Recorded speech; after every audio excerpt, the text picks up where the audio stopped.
light for? Making porn down here? Yeah. Oh.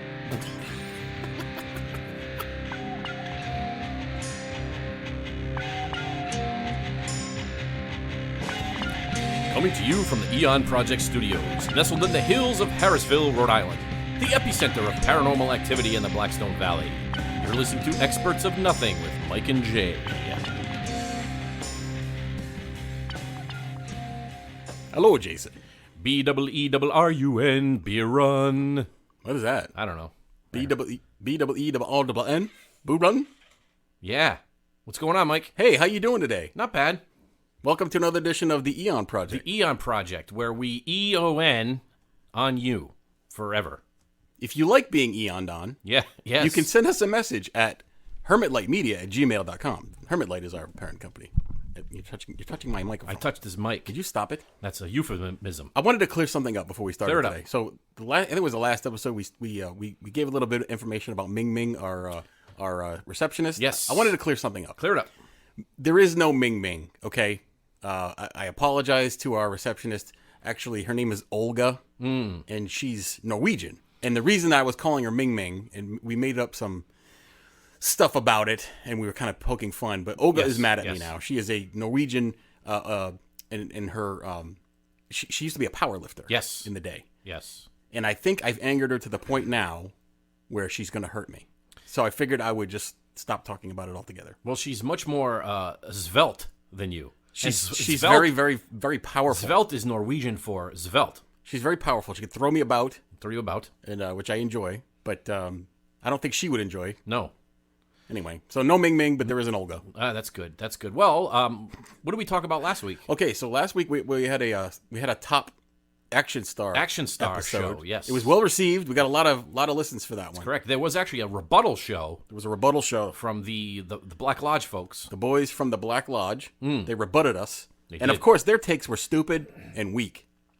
Although they did agree with us on a few. They did. I'm sorry. A few things. Boys from the Black Lodge. Yes, I think they're putting together a horror-themed version of this. Yeah. That they're going to request our rebuttal on. Yeah, right. So we're going to listen to theirs first, and then we're going to rebut it. That's correct. Do you like to rebut things? I do. I'm a big butt guy. You like butts? You like rebutting? You know what a flying buttress is? I do. What's a flying buttress? It's a support structure that they use in like churches and things of that sort to hold the roof up. Why is it called flying? Well, because they're up in the air. Because they're so they're not like flea flying. Flea flicker. So hey, just real quick on the movie topic thing. Yeah. One thing I discovered. So recently I watched. Do you remember the original 1982 John Carpenter film, The Thing? I'm ashamed to say I've never seen it. You've never seen it? I do know what it is, Okay. but I have not seen it. It's a classic horror film. Yes. If you haven't seen it, go back and watch it. I'm going to try. The reason I love classic 80s and 90s films so much, especially the horror genre and things of that sort, is because they relied a lot on practical effects, right? Yes. So the creatures and the monsters were all real things that people would construct, and they weren't CGI or anything. Correct. The actors could interact with them. I think CGI is terrible. Yeah. CGI, to me, it totally disconnects you from the movie. Sure. The actors have to fake interacting with things. Yes. It's awful. I hate it. No, but they can create more fantastical things. They can, yes. With CGI than they could with practical. You're effects. fantastical. Thank you. I appreciate. Why don't you tease the topic? Okay, the topic of today. So the topic of today is kind of a large topic, and it's a dark one. Okay, but it combines some of our favorite things. Okay, and that's serial killers and conspiracies, both. Oh, serial killers. So some well-known serial killers and conspiracy theories, all intermixed. And what's the twist on the topic today, Mike? The twist on the topic, so we're going to try a new format, and that is typically what we do is when we prepare notes for the Eon Project episodes, we kind of split it 50-50, and Jay will research certain things, I will research certain things, and then we present them in a back-and-forth table tennis format. Yes. We're going to try something different. We're going to try... I'm going to take the reins for today's episode. Take the reins like a horse. And I'm going to drive the episode into the ground. A muscular equine. And Jason is going to interject as needed. Interject and intermix. Provide commentary. And he's going to let his comments flow like viscous. I'm going to penetrate Mike's conversation. Yes. Some vigorously. Viscous web of man schmeg chowder. Right. Alrighty. All right. So anyway, so we're going to talk about a couple of well-known serial killers. I think we actually talked about one of them on this on the show before. We didn't do a whole episode on them. Yes. We did talk about one. I don't think we ever talked about the other one. And then we're going to talk about the connective tissues that connect them. So we talk about serial killers. We're not talking about Frankenberry or Captain Crunch. No, none of those. That's good. But before we get into the serial killers that you may know, I'm going to talk to you about somebody that you probably don't know. And that's a man by the name of John Norman. Ooh, it's a very normal pedestrian name. Normal sounding, right? Doesn't sound like a deviant. Sounds like my neighbor. However, our story begins in Dallas, Texas. Oh, before I begin, I want to give props. Props. Okay, I stole a lot of this stuff from a Reddit user. Oh. And I wanted to give him credit, but on the if you look up this Reddit post where I got most of this information from, it says anonymous. So I don't know if So credit to anonymous, I guess. Maybe I'm dumb. Yeah. But I don't understand Reddit. It's just a message board. You go on, you go down all these rabbit holes. There's all kinds of things. It's just a message board. I don't understand it. Most of it is crap. Yeah. But this guy did a bunch of good research, and I wanted to give him props, but I don't know who he is, so, maybe it's you. Oh. We don't know. So our story begins in Dallas, Texas, the year of our Lord, 1973. Oh. We were not alive yet. No. Thank God. Authorities were first put on the trail of a sex ring involving underage males that they caught up with a 24-year-old member of this group. Now, the name of this group was the Odyssey Foundation. I think you need to give a disclaimer here. Oh, okay. So this is a dark... I said it was a dark subject. Okay, all right. Not really appropriate for children. Okay. I mean, it can... I'm not going to get into You're not the gonna get gore. graphic? No. Okay. I'm not going to do any of that. I'm just going to talk The about... first thing you led with is underage sex ring with boys. I know. So it scared me. I know, I'm sorry. All right. It doesn't get really graphic, though. Anyway, so it's called the Odyssey Foundation, which in and of itself doesn't sound like too bad, right? The Odyssey Foundation. Sounds like maybe a 1980s board game club. Yeah, or they they take you on guided tours of Italy. Oh, the Odyssey Foundation. Like the Viking cruise ships? Like the Perillo tours. Yeah, You ever Perillo. see Perillo? That's the biggest scam He's going. like, I'm Perillo. Why is it a scam? Oh, those guys rip people off. Do they? Yeah, they get old people to put money in, and then they... Old people get swindled, dude. They leave them in hostels and like weird Eastern European countries. Why are old people so easily parted with their money? Shouldn't they be opposite? Should they be like the most wizened people? They would, but they just give money away freely. I want to see some old people give me money. Anyway, the Odyssey Foundation. The leader of the Odyssey Foundation is a man named John D. Norman. Now, what they found in John D. Norman's possession were various pamphlets. Okay, now these pamphlets contained, unfortunately, child pornography and information on boys and clients. Now, of the Odyssey Foundation. They found enough of this stuff to fill a pickup truck, supposedly. Now, how it worked was, now you're probably thinking to yourself, how did you have a ring? How did you have a sex slave ring, if you will, in the 70s? Because you didn't have the internet, right? So how did people find out about it? Probably like in publications and things like that. Right. Yeah. So what happened was, you would pay a small fee if you were one of the deviant buttheads. That was going to be part of this. No pun intended. That was going to be part of this. You would give them a little bit of money, and then they would give you a pamphlet. Now, these pamphlets had information on these, they called them fellows, quote-unquote fellows. This was a code name for underage sex slaves, which the clients could then purchase. Also, this group would cruise around looking for runaways at bus stations and stuff, and sometimes they would just snatch kids right off the street. Now, the group supposedly had customers in L.A. and Chicago. Now, this was Dallas in the 70s. Okay. So if you're in Chicago, you're in L.A., and you're in Dallas in 1973, that's pretty much around the country. Yes. So that they found information in the 70s that this group, the Odyssey group, the Odyssey Foundation, was going on. Let's jump ahead a couple of years. 1977, 2 child pornographers arrested in the state of Illinois. Now, this leads authorities to a spider web of sex trafficking that stretched all over the continent. Now, this pedophile ring was known as the Delta Project. Oh. So you have these, what they're doing is they're giving these unassuming names. Yes. But they operate very similarly. They operate via these publications, like you said, word of mouth probably, and things of that sort. So they get your name on this list. You get basically it's a to-go order. They're just mailing stuff out to people, essentially. Yeah, I mean, if you get on this mailing list, right? So one of the pedophile rings, the pedophile ring, John D. Norman was the head of this Odyssey pedophile ring and also the Delta Project ring, supposedly. They found between 50,000 and 100,000 index cards on clients and victims. So in his possession, right? Oh. That's quite a bit of information. That is. 100,000. How would you even be able to amass that kind of Well, he'd been collection? doing that for many years. Wow. Now this person that was supposedly behind these two, and it wasn't clear about why he wasn't arrested in 1973. I think that they identified him, but they didn't actually pick him up for it. Sure. A couple of years later, he's still doing it. John D. Norman was born in 1927, so that made him an old poop. 27. So he's 50 years old in the early 70s. Yeah, he's in his 50s. 70s. Yeah. And you're going to see this guy's picture. He's such a weirdo. Oh. Anyway, he's dead now, thank God. Thank goodness. Anyway, he was known as, he's considered a violent sexual predator by the state of California. His psychiatrist, a Dr. James Revis, which is like Beavis, but not really, had this to say about Norman. He is an unrepentant adult male sex offender who, in my opinion, will go to his grave without any remorse for what he had done. That's not good. So let me ask you this, psychologically speaking, for a second. Yeah. Do we know anything about the history, the background of John Norman? Yeah, so basically what you're going to find out is, yes. Yes, you will find out a little bit. Well, let me ask your opinion on this. Do you think it's nature or nurture or a combination of the two, or... I feel like when these people are like this. Honestly, I feel like it's a mental defect. They're not right. There's something psychologically wrong with them, and I don't know if it's. So you're saying it's a nature thing. I think part of it is nature, and I think part of it is nurture. I think it's both. I think both of those two things combined, because there's so many commonalities between, when you look at the backstory of people that end up doing stuff like this, they have similar backgrounds. Yeah. So I think you have various degrees of this. I think you have people that are born like in a psychopathic state, right, where they do this thing because that's how mentally they're not all there, because that's how they were born, and they're difficult from the get-go. I think you have people that are born normal but brought up in such a horrendous way. You know, you see it all the time with child abuse and sex abuse and things. So their brain becomes warped over time based on nurture. And then, like you said, I think there's a combination of the two. So it's hard to really distinguish between them. But either way, it's terrible. And correct me if I'm wrong. You would know. Well, you may know.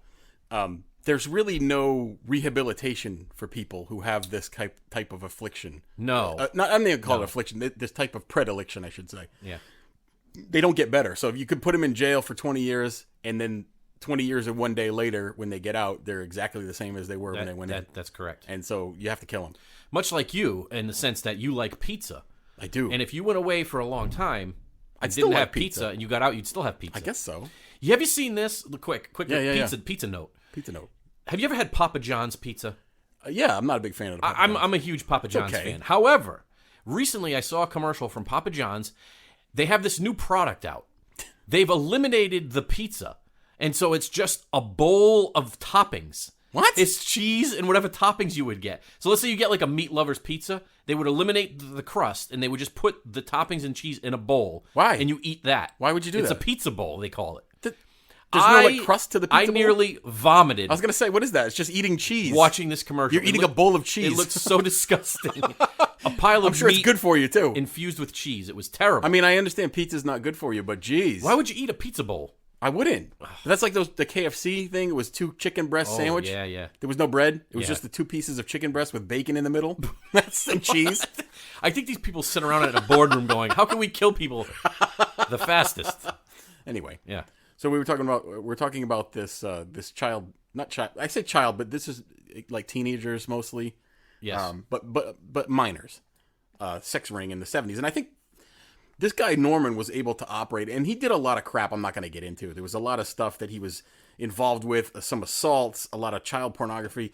I don't think in the 70s they treated this type of thing the same way they do today. Right. I think people were able to get away with a lot more. They really didn't. The authorities didn't crack down too much on it, and if you were found to have it, you didn't get such a like now you can't have, and thankfully you can't have any child pornography. How about the Jimmy Savile story? That's a different animal altogether. I know, but it's a similar thing in the sense that like people didn't really want to talk about this. Yeah, they had a hard time believing it, sort of thing. If you haven't seen it, there's a cool documentary on Netflix. I think it's called A British Horror Story. Yeah. It's about Jimmy Savile. He was this. If you don't know, he was this popular radio DJ, and he was like a television personality in Great Britain, and he was a deviant sex predator. Yes, for many years, and people enabled him. Yeah, it was sad. Sad. Anyway, so this guy John Norman, he's really a bad dude, and he's running these child pornography rings and prostitution rings. Now, he did serve about 4 years in jail on sodomy charges, but he was up for all these extra charges, and what happened was, as he was going to trial, this was in 1977, a key witness was murdered, unsolved murder, and he only got 4 years. He was supposed to get a lot more than that. So anyway, he gets out of jail, and then he doesn't stop doing this. So now we're into the 1980s, and I promise we're going to get to the serial killer people in a minute, but this is very important to know. So in the 1980s, he continues to basically run these organizations somehow. He continued it from jail, and he was running mail order child porn. So like you would send him money, he would send you child pornography, and it was under the name Handy Andy. Oh, which is not good. That should send up some red flags right there. Right. Okay. Now, supposedly, he lived up until the 2009. He lived until 2009, believe it or not, and he died at the age of 82. But he spent all of his days kind of dodging the police. He did a couple of stints in jail. So he never did any significant time. No. And the reason that you've never heard of this guy is probably for, well, I'll get to that in a minute. Now, he did have some accomplices, and this is where it gets interesting. One of his accomplices of this John D. Norman was a man by the name of Philip Paskey. Now, that name may sound familiar to you. It doesn't. Or maybe not. Now, he was a known affiliate of John D. Norman during his time when he was in Illinois. He was in Philip Paskey was implicated in several thefts and some murders, most notably being 3 young boys who were murdered in 1977, one of whom was set to testify against John D. Norman. So Philip Paskey, by all accounts, was one of the acolytes of Mr. Norman. The link was made when it was discovered that they had shared a P.O. box for a time that was distributing these newsletters. So Philip Paskey was his buddy. Guess who Philip Paskey was also a buddy of? And this is documented fact. John Wayne Gacy. John Wayne Gacy. Oh, how did you guess? I like clowns. Right. Now, now we're going to get into a little bit of the John Wayne Gacy thing. Now, John Wayne Gacy, as you all probably know, or maybe you don't, was a prolific serial killer in the 1970s in the Chicago area. He was eventually arrested, charged, and convicted on 33 counts of murder. However, authorities think that it was way more than that. Yeah. And what was weird about John Wayne Gacy is he never really admitted to the murders. I think he admitted to part of it, or I don't know. Did you see the documentary that was on Netflix? I did. The Gacy tapes. That was pretty intense. Yeah. Anyway, so he killed young boys in his house, and he buried them under his crawl space. They estimate that he probably killed at least 26 more, or maybe 30 more. They don't really know. And then obviously the reason that a lot of people know John Wayne Gacy was because he used to dress as Pogo the Clown. That's correct. For parties. Now, Philip Paskey was actually named by John Wayne Gacy as a person who killed some of the people that were in his crawl space. So there's the connection between the pedophile ring and John Wayne Gacy. Now, gotcha. Right, and Gacy always claimed that there was other people that were involved. There were people that were, participating.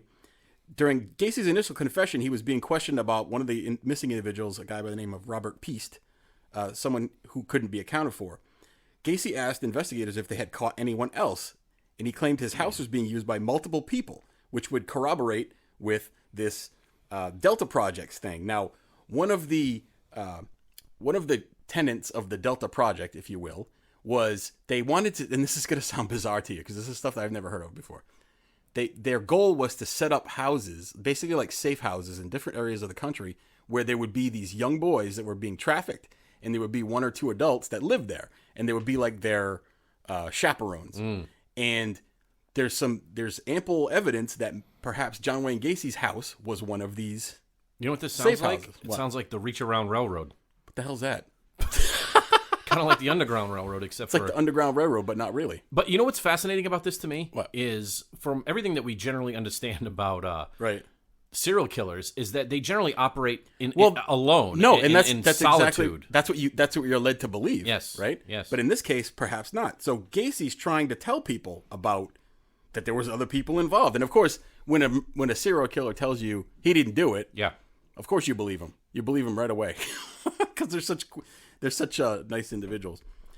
But anyway, so John Wayne Gacy, again diving into his case, and I have to call him John Wayne Gacy because if I just say John Gacy, it just doesn't have the same ring. Doesn't sound right. No, it doesn't. If you have Wayne in the middle of your name, Wayne, you're probably a bad guy. Imagine if he was just Wayne. Wayne Gretzky. You don't think of bad guy when you hear Wayne Gretzky. You can't think of a serial killer when you think of Wayne, do you? Who's the best hockey player of all time? It's Wayne Gretzky. It's Wayne Gretzky, right? Yes. I mean, there's no doubt about it. Not like Mario Lemieux. There's not even a question in hockey. Gordie Howe. Like, basketball, people are like, oh, Michael Jordan, LeBron, kind of. Jordan was better than LeBron. Yeah, but there's still some people that will argue. You can't argue hockey. No. You can't. Well, you're going by goals, right? Everything. Goals, assists, points. Not penalty games minutes. played. Everything. Anyway, where was I going? Sorry.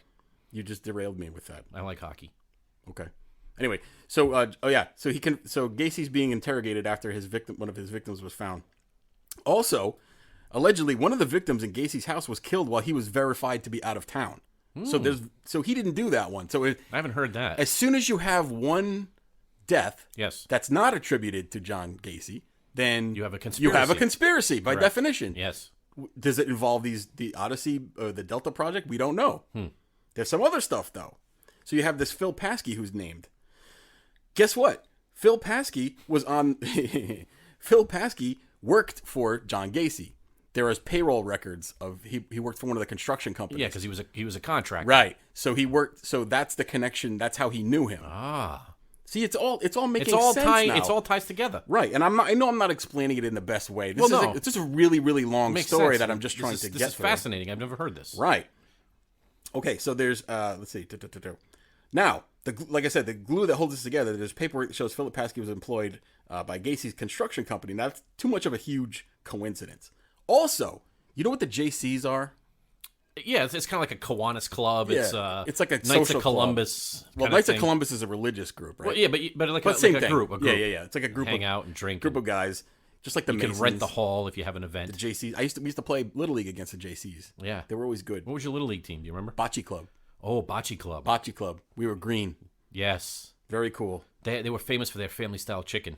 Is Bocce Club still open? It is, and I don't know if people around the country know what family style chicken is. No, why don't you explain it? Because that's a good thing. Family style chicken is a big thing here in the New England area. So what is it? What's family style chicken? Well, you go there, a large group of people go to these restaurants. You order the family style chicken, and it comes with the chicken. It's like a boiled roasted chicken thingy. Mm-hmm. You get the chicken parts, and then it also comes with pasta and French fries and salad. Yeah. And they bring it in heaps and heaps. You don't order. You just say, I'm here for the chicken. I'm here for the family style chicken. Give it to me now. They know what you need. They bring it all out. You just eat as much as you want, and it's delightful. If you're ever in the northern Rhode Island area, check out Wright's Fam.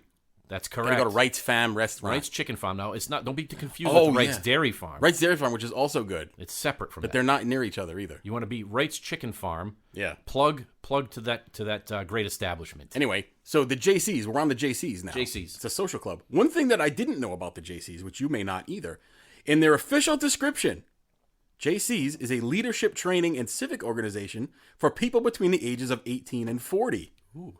So it's a junior chamber international group, basically developing young people into good adults, supposedly. Okay. But this is Gacy was involved in the JCs very highly. He was a very well-respected member of it. I think he was a high-ranking member of the JCs. Right. And what better way to spread your pedophilia and stupidity and crap than you could find like-minded people? Well, you find that these people that are into this deviant behavior, they associate themselves with these kind of places to kind of groom the youth. Right. If you will. Sure. And they have access to other people. And like you said before, in the 70s, you didn't have the internet. So how do you attract you have to, something, and I don't know this for a fact, but there must be some words that you say or like certain phrases that pass on to somebody else what you're, to the normal person, they don't hear it or that just goes right over their head. You do the secret handshake. Well, that's the Masons, sir. I do handshakes. I do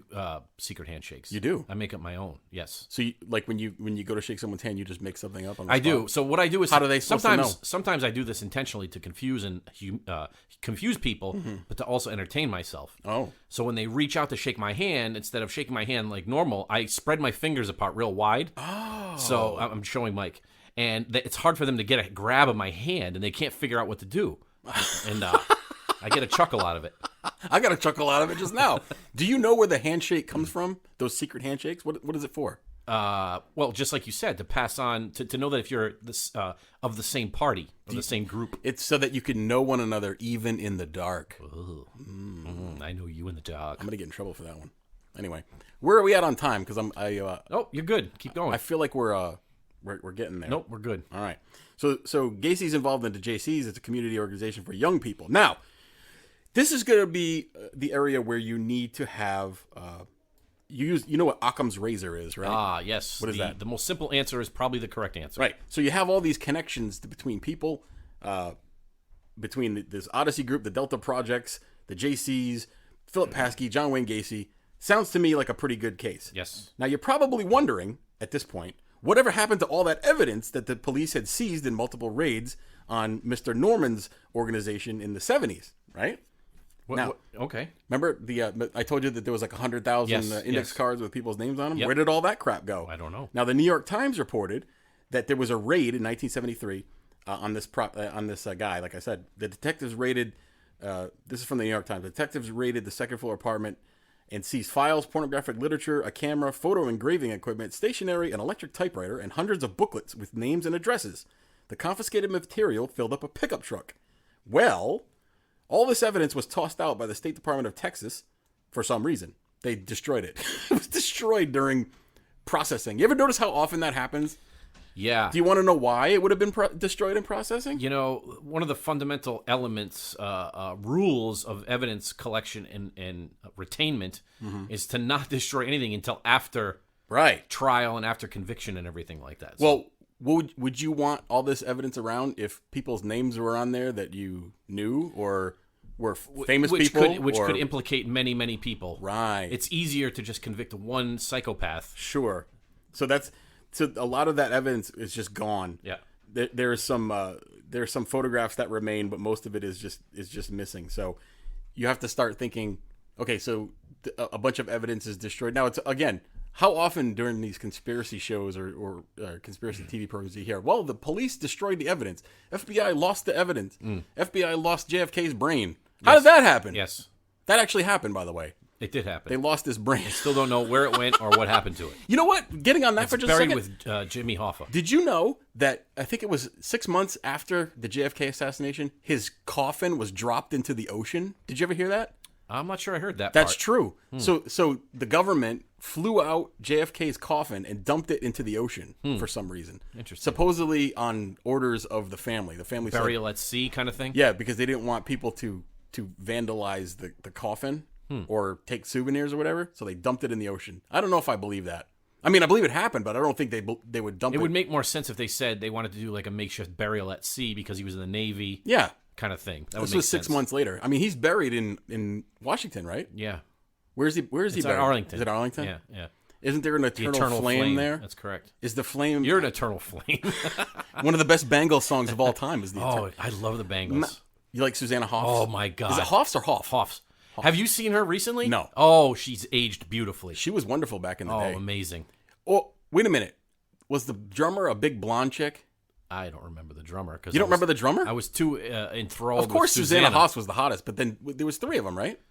No, there was a 4-piece. There's 4. So who are the other ones? Well, there was 2 guitar players. Yeah, a but bass who were player. they? I don't know them. Oh, why would I care about them? I didn't look past the lead singer. Who was your favorite Spice Girl? Scary Spice. No. Yeah. No, it wasn't. Yeah, because she was exotic. She was Amazonian type. Like, she could toss me around. She could, like, bite chunks of flesh off of me. That's bizarre, dude. It was interesting. I liked Sporty Spice. I was a big Sporty Spice Did you? fan. Yeah. Even though she had no What was assets. the one that looked like? What was the one that looked like a Jack the Ripper victim? Which one was that? That was Baby. Yeah, she Baby looked like Spice. a Whitechapel whore. That's what she looked like. We were gonna start a band at one point and name it Whitechapel Whore, which would have been a great band name. What kind of music would Whitechapel Whore play? That's definitely a late '70s punkish kind of band, I think. Yeah. Yeah. All right. Why don't we pause? What do you now? got more? You got anything? I left do. on that? I left do, on but that? I want to get to the next part of it, which it's longer, so I want to get It's to the longer? halftime point. Okay. All right. Okay, I think what we're going to do now is we're going to get into... So it's just about 30 minutes, and if you're a fan of the show, which, by the way, I've noticed looking at demographics and geography of the Eon Project... Music has started. Music has started. So, somebody in Nebraska really likes us. They're binging our shows. Nebraska, love you. But anyway, since the music is going... Go Huskies! This next bit, and Mike doesn't know this is coming, this is a surprise, Uh-oh. So Mike is a historian. Oh. Mike has educated himself beyond high school into college and things of that sort. He's acquired many a degree. Many degrees. With different focuses, focused mainly on American Revolution time frame and things of that sort. That's correct. He's in debt because of it. In debt. He's spent a lot of money to get smart. So what we're going to do today is, and this is completely separate from our topic, And he ended up here. is we're going to test Mike's knowledge Uh-oh. and test the fact that he spent so much money on school and see what he knows and what he retained. Oh, God. This is an early American history quiz, Oh, shoot. mainly focusing around the time of the American Revolution. Oh, let's see. So as you can hear, we have some theme music going. You know what song this is? It's Yankee Doodle. It is. It's Yankee Doodle Dandy. Thank you. This is great. All right. All right. Here's the first question. Okay. And feel free to elaborate if you need to. I'm going to turn the music down a little because Oh, yeah, it's a that's little pretty distracting. loud. Yeah, it's loud. There you Okay. go. So, good. question number one. Mhm. How many people were killed at the Boston Massacre? How many people were killed at the Boston Massacre? I believe it was 6. You are wrong. 5. It was 5. Ah, I knew it was 5. You got one wrong so far. Oh, come on. Well, you said 6. You said 6. I meant 5. Okay. What were the colonists protesting at the Boston Tea Party? Well, let's see. The colonists were protesting the tax on tea. Now, this is where it gets interesting because the colonists were actually paying less for their tea because what had happened was the British government had installed the British East India Company as having a monopoly in the colonies. So the only tea you could legally purchase was the East India Company tea, which was a kickback going to the government. It was cheaper than their normal tea, so they were protesting the monopoly on the tea versus the tax on the tea. Interesting, because the answer that I have is they were actually specifically protesting the Stamp Act. No, that's not correct. That's not true. No, as a matter of fact, they weren't letting the British offload the tea into Boston Harbor. Okay, so that's why you it know was out more there. than Google. Yeah, that's not right. Okay. Look it up. Well, I will. The Stamp Act was one of the intolerable acts. Okay, that's good. That was another question. That's a push. All right. Okay. When did the Revolutionary War end? What is the date? Do you know the date that it ended? Officially? Yes. 1783. What month and day? May 28th. Oh, interesting, because it just passed. September 3rd. I know it was official. 1783, though. Most people would say 1781. It was 1783, so last, I'll give you that. The last battle was in 1781. What was the name of the treaty that ended the war? Treaty of Paris. Ah, correct. Good job. Yeah, good job.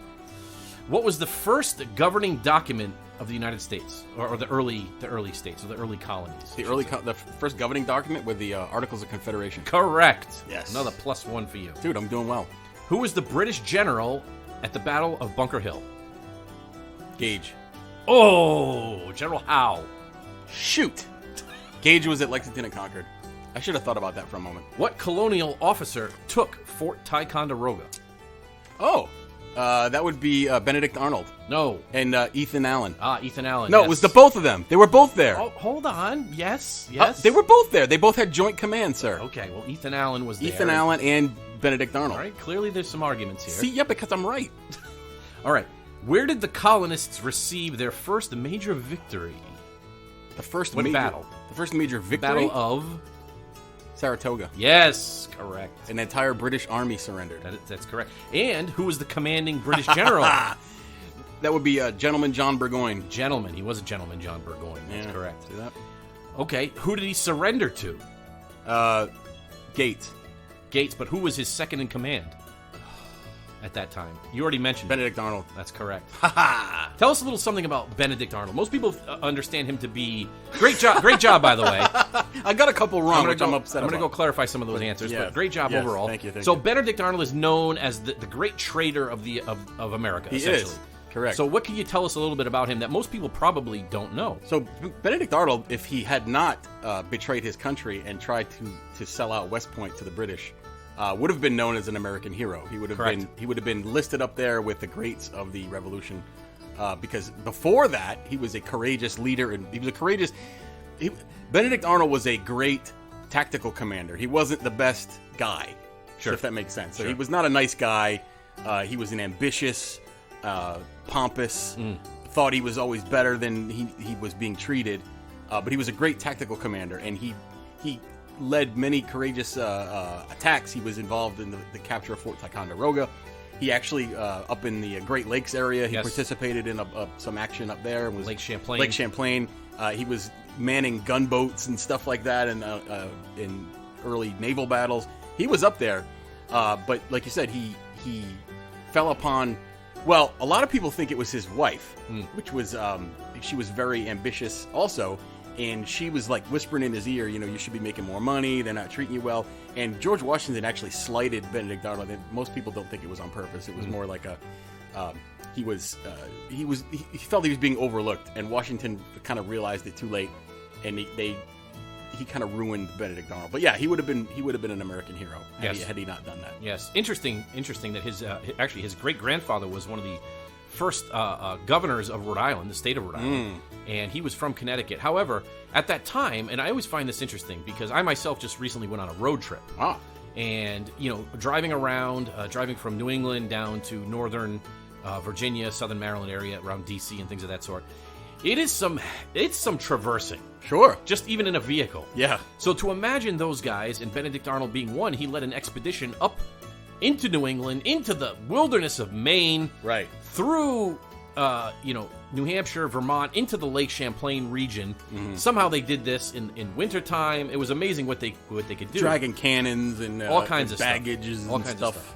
Some women folk. An interesting side note. So I went to the Smithsonian Museum of American History, which is an amazing place if you ever get there. And they actually have one of the boats that was part of this expedition that had sunk in Lake Champlain and was preserved in the cold water for many, many years. And they retrieved it.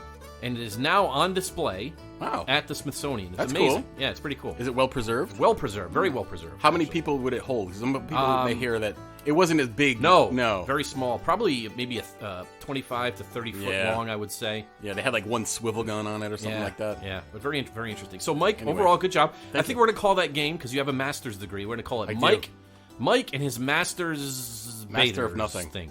I'm a master debater. But good job overall. Let's get back to the topic at hand. Okay, so we're talking about this nationwide pedophile ring and then sex slave ring. It's not really a pedophile ring. It's a sex slave ring of underage boys, essentially. And we started off in Texas in the 70s. We went up to Illinois, went out to California with some people. And basically what happened was there were these groups that were being run of these safe houses. That was the goal of the Delta projects, which I think Delta project is a type of faucet. Is that a type of faucet? Delta is a plumbing company. Yeah, they make faucets. It's not them. I think they're fine people, the Delta people. If they're listening, I would like a new faucet. Anyway, so we talked about John Wayne Gacy as being potentially part of this ring because of a shared connection by a fellow by the name of Philip Paskey. Now, as I said before, it is likely that Paskey, well, it's not likely, he may have helped facilitate the killings. To what the extent is, we don't really know. However, there were some other people that John Gacy knew that he actually named to the police that may have been connected to this entire ring. There was an individual by the name of Michael Rossi, who was an employee of Gacy's construction company and even lived in Gacy's home for a while. He also helped Gacy dig the trench under his crawl space. Now, did he know that he was going to be digging that for what its purpose? We don't know. But he's a strong candidate. He was linked to some mob activity. He was arrested for some union beat-ups in the 2000s. Just not a nice guy. Another guy by the name of David Cram, C-R-A-M. Ooh, Cram it. Unfortunate name. Yeah, terrible. Cram. Another Gacy employee actually survived one of his attacks. He ended up committing suicide in 2001, unfortunately. But he may have been just a victim, but there were some rumors that he was involved in perhaps, which that happens, believe it or not. A lot of serial killer victims not a lot. It's been known to happen where a serial killer victim will sympathize with the serial killer. Yes. And afterwards participate. Almost like a Stockholm Syndrome kind of thing. Yes, severe version of it. Now, Olga knows about that. Yeah. Oh my God, Olga. She's so hot. Anyway, so we're moving ahead. So we have Gacy. There's some other individuals in the 80s that we think may be related to this. Have you ever heard of the Chicago Rippers? Yeah, it's a minor league hockey team. It would be a cool name. And they kick serious butt. Yeah. So in the 1980s, 18 women turned up dead and mutilated in ritualistic fashion in Chicago, which is Gacy's stomping grounds. One woman managed to escape a van after a group of people tried to kill her.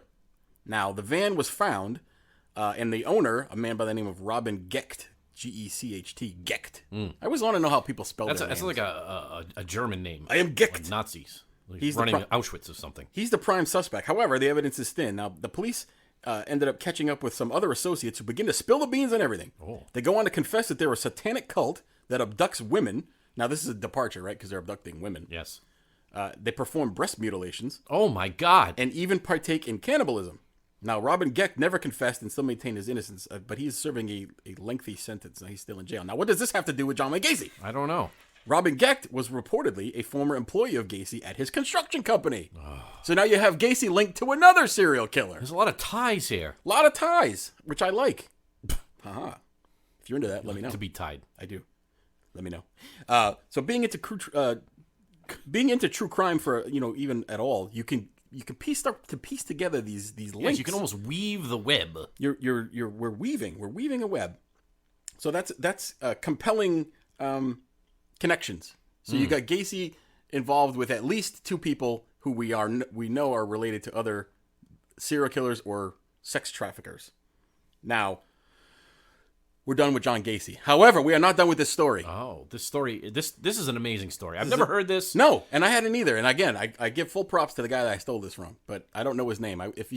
Anonymous, unknown, whatever his name Anonymous, I'm stealing most of his work. Now, you ever heard of the Candyman of Texas? I've heard of the movie The Candyman. What's the Candyman movie? It was a horror movie from the early 90s, I believe. Yeah. And if you said Candyman 3 times in the mirror, he would appear behind you. Wasn't it what's his name? It was a black man. Yeah, I don't remember his name. But he was scary, and he went around. And he had a voice like this. Candyman. And did he kill you with bees? Or what was the bees? Oh, there was bees. There was bees involved, I think. There was some bees. They entered your orifices and stung you or something. Yeah, you ever have a bee in your anus? No.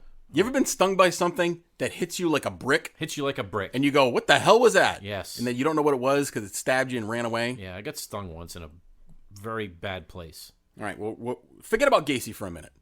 Okay? Can you forget about him? I forgot about him. Forgot about him.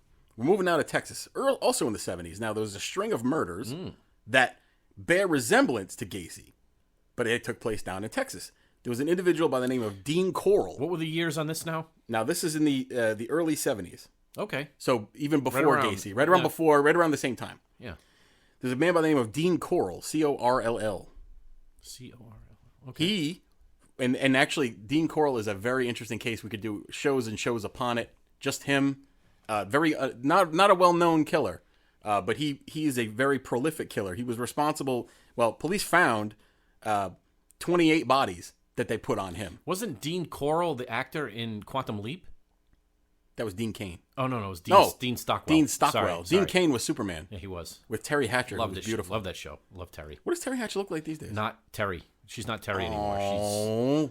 She was one of my favorite 80s, 90s chicks. All right, Dean Corll. Anyway, so Dean Corll, they put 28 bodies on him of young boys that he killed and buried out in his shed. Again, I'm not going to get into a lot of details. Dean Corll is a very disturbing case. If you ever want to look into it, he was known as the Candyman of Texas because essentially what had happened was his mom was divorced like 5 times.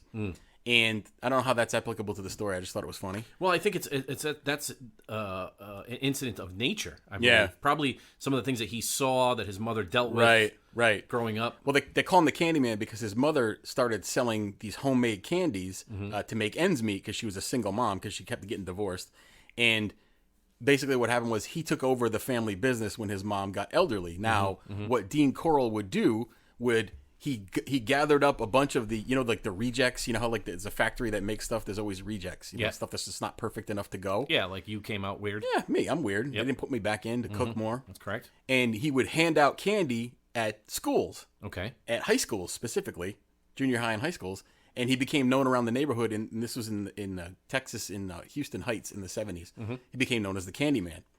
What he also started doing was he had like a bachelor pad, and he would invite these kids to hang out at his house, and he was the cool guy. Like he would give them alcohol and weed. Oh man, that's actually a good angle if you can pull it off. Sure. Yeah. So he had access to kids because they knew him. Everybody knew him as the Candyman. Yeah.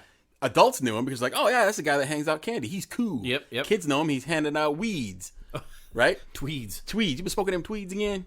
So anyway, Dean Corll starts attracting these young boys to hang out at his house. What ends up starting to happen is they end up disappearing. And he was killing them. Now, what does this have to do with any of the stuff that we talked about before? Again, He was a contractor. no. That's a good guess, though. No. However, one of the things that we had mentioned earlier in the show was there was a phenomenon where a killer or a killer's intended victim somehow survives or is spared by the killer, and then he becomes a helper to the killer. Yes. Dean Corll had two. He had two individuals that he either attempted to kill or was going to kill that he ended up converting them into his serial killer helpers, and they started procuring young boys to bring home to him. Interesting. And he was paying them $200 a pop. Wow. So you'd say, and back in the 70s, that was a lot of money. And you'd say, everyone you bring home, I'll give you $200. Where's he getting this kind of money? He was running a candy factory. Oh. He was the Candyman. It's like the Willy Wonka of serial killers. Right. So he's doing this. He enlists the help of these two guys, and these two guys are bringing their friends home to him, and he's killing them. Okay. Now, listen, I don't mean to laugh at this. No. This is not funny. It's not funny. But obviously, in typical Mike and Jay fashion, we have to it's inject gallows humor. We're just Yes. trying to make light of everything here. Sure. Okay. Oh, Sorry. I'm sorry. I thought you were going to say something funny after that. No, it's not funny. Oh, so anyway, so he's doing this now. What ends up happening is the boys that are bringing the individuals home at first weren't aware that he was killing them, and the reason is because Dean Corll was telling the boys, the serial killer helpers, that he was selling them into sex slavery. Okay. There's a connection. He's selling them to a network of sex slaves. The Delta Force, The or Delta whatever you called Project. it. Right. Yeah. So now he got caught by one of his serial killer helpers killing one of them. Not the Delta Force. No. He was killing one. Dean Corll was killing one of his victims when one of the kids walked in. And so the gig was up there. Now, there is some speculation that Dean Corll was responsible for many, many, many more abductions. Now, was he killing some and selling some? We know for a fact that this Norman guy who was running the Texas ring was active in Texas during Dean Corll's time, because if you go back to the beginning of the show, they found all that evidence that he was, conducting this mail order pedophile sex slavery ring in Texas. Dean Corll was living in Texas. Again, I know Texas is a big state, but it's a pretty good coincidence. What do you think? Wow.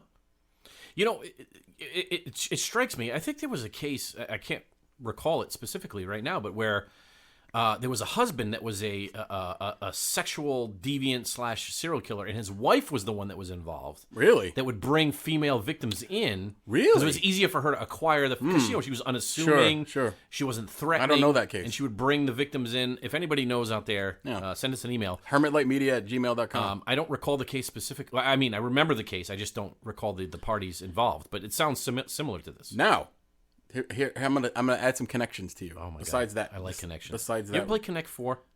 Yeah, I don't like Connect 4. I love Connect 4. You can see it coming a mile away. I love it.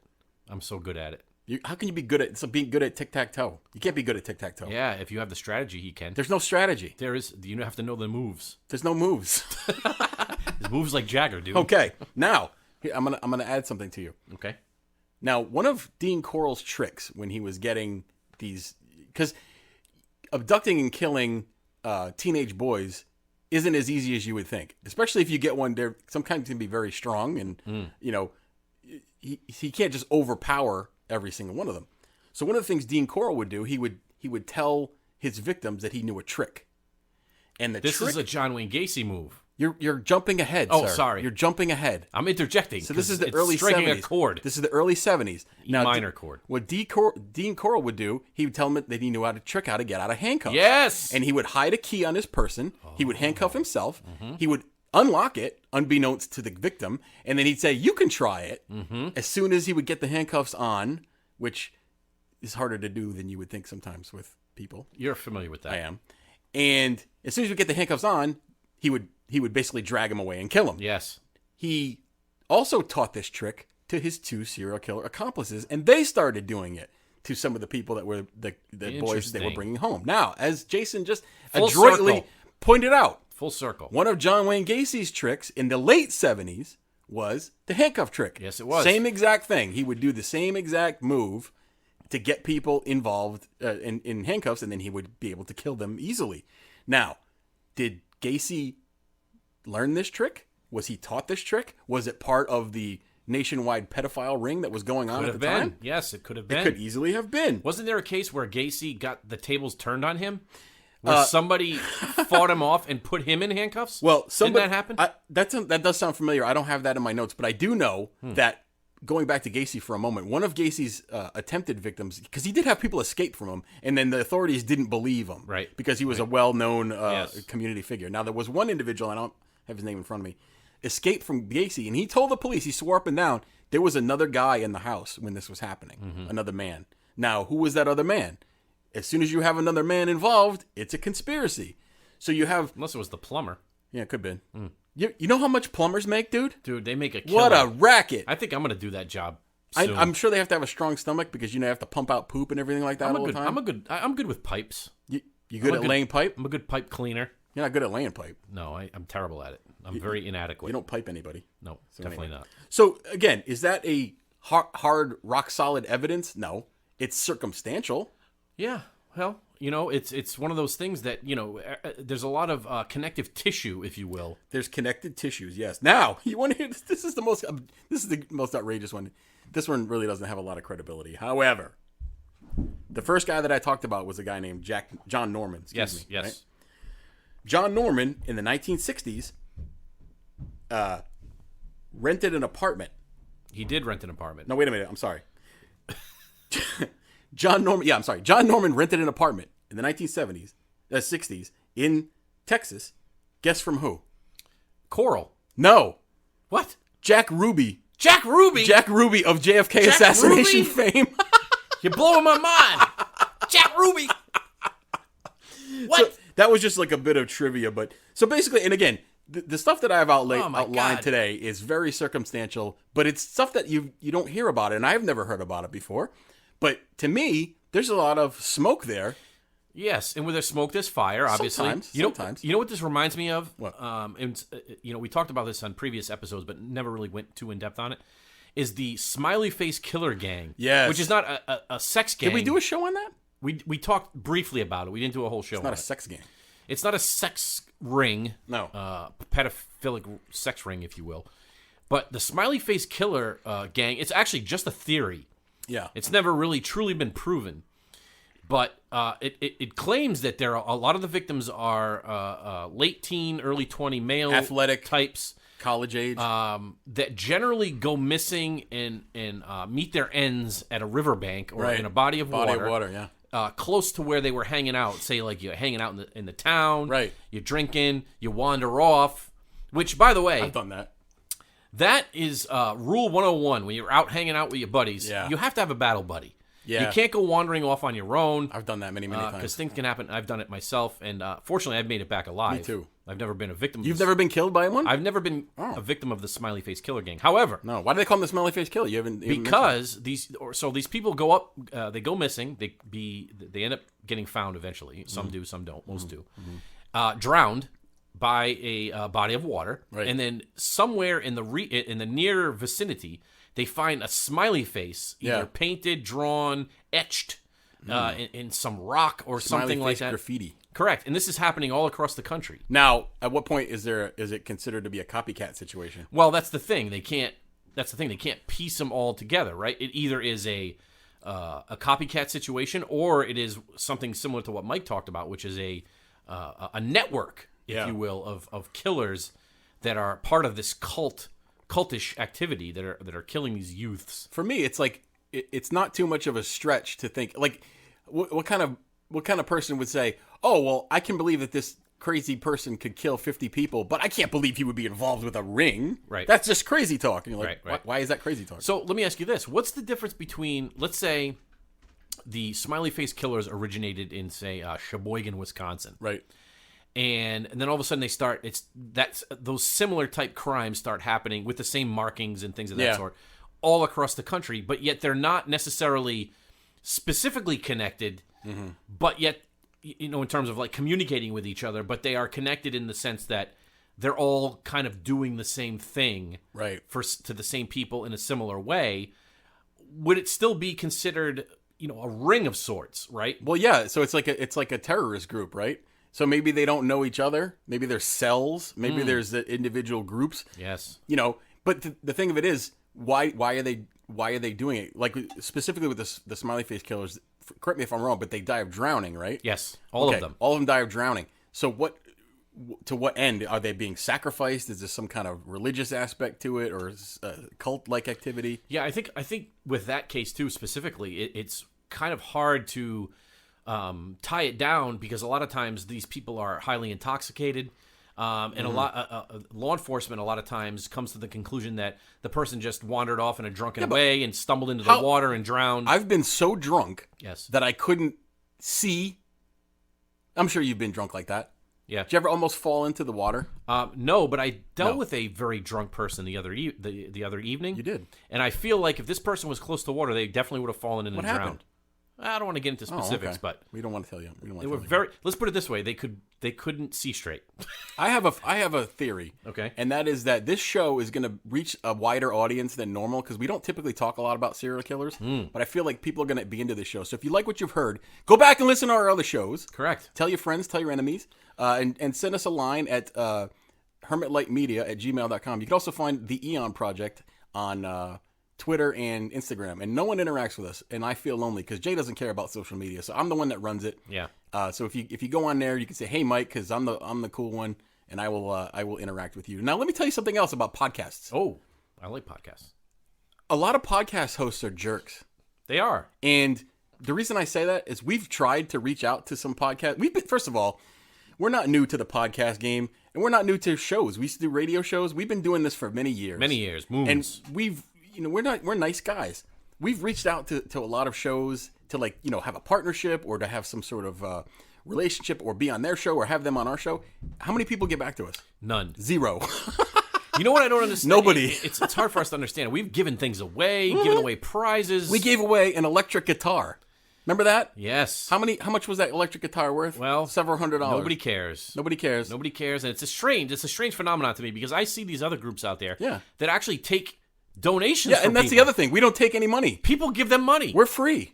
So how does that happen? I think eventually we will have to charge money. Speaking of taking of money, yeah. Quickly, Sure. we'll end on this note. Sure. Because this is mind-boggling to me. Okay. I talked earlier that I went on a road trip, right? Mm-hmm. So my road trip took me down to the metropolitan Washington, D.C. area. Yes. And if you've never driven in or around D.C., it is unlike any driving ever. It's a nightmare. Anywhere in the history of the world. However, there's a thing down there where toll booths are ubiquitous. Yes. And the thing now That's a good word. is that they're not. You don't stop and give them money. Everything is electronic. Yeah. If you don't have a Easy Pass, then they just bill you in the mail. But they could be gouging you and you wouldn't know. They could be, but they'll send you a bill in the mail if you don't have the Easy Pass. Yeah. So I'm going all around. I'm going through toll booths left and right. I happen to Did you get a bill? Wait. This is the best part. I happen to be in Northwest Virginia, and I'm driving, and I see a toll booth approaching. Mm-hmm. It says Easy Pass this way. Cash. It says cash this way. They had two lanes open for cash. Yes. Okay. Yes. So I ready my dollars. I had some dollars ready. Yeah. So as I approach, it says it's $3.25, and it says change only. What? This is 2022. How are they going to change only? It says change only. Oh, because there's no guy there. So I pull up to one of these old school baskets. Oh my Remember God. the baskets that you would throw change in? You would just throw the change, yeah. So I'm stopped. The car's in park. I'm scrambling for change. What if you don't have it? Now, if you know me, I'm panicking. Yeah, I do now. know, yes. I'm panicking. You're panicking. There's a line of cars You're behind crapping me. your pants. I'm ruffling through my center console, I think trying you're to find swearing. change. Now I have a handful of loose change. I have no idea what's in Just it. throw it in. I throw it in the basket. Did it light turn green? Nothing registers. Oh, my God. Not a freaking So penny. you blew it. So then I took one. Ready for this? So the little, it says $3.25. Oh, God. It's waiting. So I take one single quarter and I throw it in the basket. It registers Now it only says $3. That was my last quarter. Oh, my God. I blew the toll. So you're going to get a bill I gunned it. for that 25 cents. I gunned it. You're going to pay it's $3. I owe them $3 now. Oh, you owe them $3. But I really don't owe them anything because I overpaid them. That's what I'm saying. You're going to get a bill you're going to owe them technically 25 cents, but you're going to get a bill for $30. Yeah, $30. because they owe me money. Tolls are such a scam. Do you know what Scam. tolls are for? Scam. Total scam. They're supposed to be paying for the road that the toll booth is on. They've paid for that road already. Correct. Why am I paying for it now? That's why tolls were initially built, right? Let's say you're building a bridge. Right. You toll the bridge Yes. until the bridge is paid for, and then you Exactly. take the toll away. Right. No. Not anymore. Has the government ever taken a tax away from you? Never. Never. Have they ever done Never. that? I owe the IRS like $50 million. Hopefully they're not listening. I'm sorry. I don't owe the IRS anything. Well, didn't Biden just hire like 80,000 new IRS agents? Yes, to and he's training them in deadly force. digging up your butt to look for. So if you owe them money, they're going to come to your house and shoot you in the forehead. Your kid had a lemonade stand, and they're going to like drop a flashbang into your house. That's correct. And jack you up. Yes. Anyway, well, we talked about a nationwide underage sex slave ring tied with serial killers. A dark episode. Hopefully, we kept it a little bit light for you. We tested Mike's knowledge of American history. Tested knowledge. I think I did okay. We had some. He's going to file some appeals on some of those questions. Yeah, one of them is definitely wrong, and you shouldn't trust Google. Google sucks. Yeah, the Google machines. You never know what you're going to get with Googles. Anyway, I don't have anything else. Okay, good. So, hey, great show. I had fun, Mike. Thanks for coming. Yes. You have an effervescent beverage again. I'm going to try to get Olga to get me in a headlock and cut off my air supply on the way So out. I think we're going to do, the next show may be a rebuttal to the from the Black Lodge Men. Yeah, hopefully. And we hope to see you again soon here on the Eon Projects. So remember, just until the next time, Mike, are you coming back? I don't know. Do you want to come back? Sure. I'm invited. All right. The truth exists. Believe it.